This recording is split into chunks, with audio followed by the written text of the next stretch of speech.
अस्सलाम वालेकुम मज़ीद सामीन, मैं हूं कुर्बान और आप देख रहे हैं क्यूए टीवी।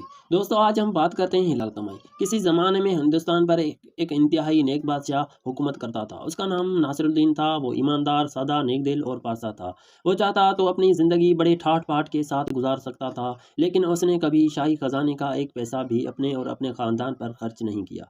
वो कहा करता था कि शाही खजाना राया की मिल्कियत है, मुझे इसमें से खर्च करने के लिए कुछ नहीं लेना चाहिए।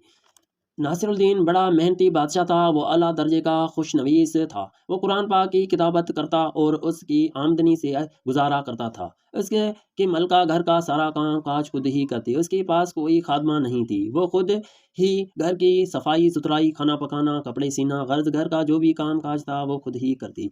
एक दिन रोटी पकाते में उसका हाथ जल गया।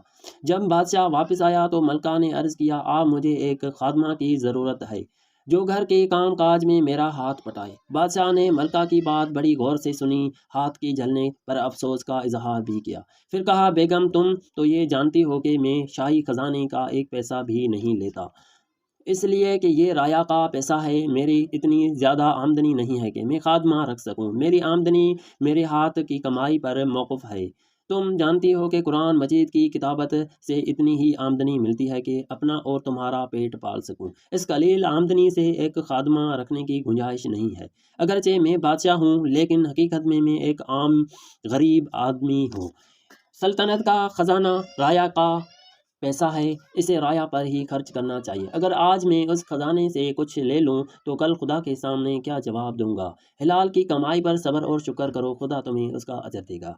मलका भी बेहद नेक और शुक्रगुजार सब्र वाली थी।